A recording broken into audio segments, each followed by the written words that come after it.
ये सेवा पखवाड़ा का कार्यक्रम चल रहा है 17 सितंबर से 2 अक्टूबर के बीच।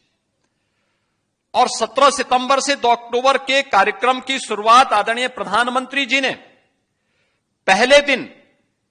जिस कार्यक्रम का शुभारंभ किया था, कार्यक्रम का ये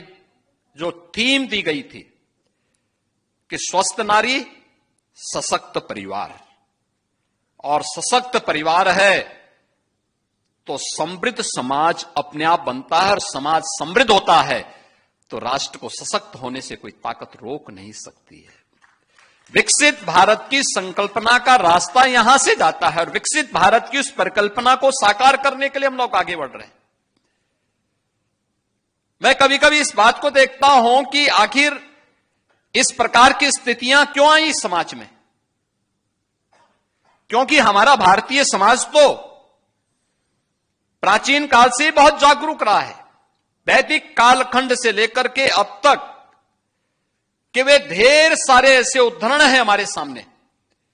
जहां पर नारी को जब भी अवसर मिला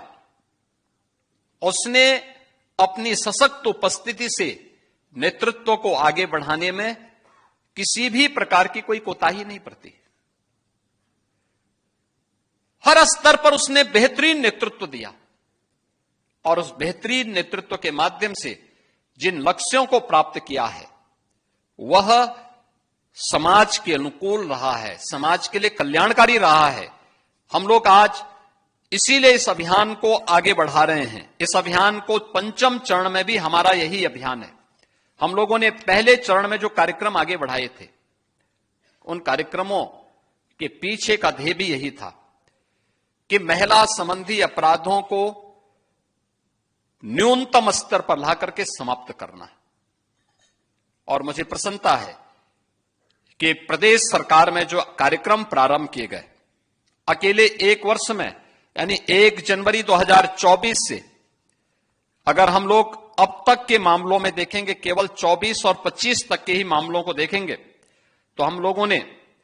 9,513 ऐसे मामलों में 12,271 अपराधियों को दंडित करवाया है, जिनमें 12 अपराधियों को तो मृत्यु दंड की सजा करवाई है, 987 को आजीवन कारावास कराई है, 3,455 को 10 वर्ष से अधिक की सजा दिलाई है, और 7,817 को 10 वर्ष से कम की सजा इस दौरान देकर के प्रदेश सरकार ने उन अपराधियों को एक संदेश दे दिया है। आपने कल देखा होगा, महिला संबंधी अपराध में संलिप्त एक अपराधी बाहर से आया था और संभवतः मारीच की तरह घुसा था, लेकिन जब यहां की पुलिस की गोली ने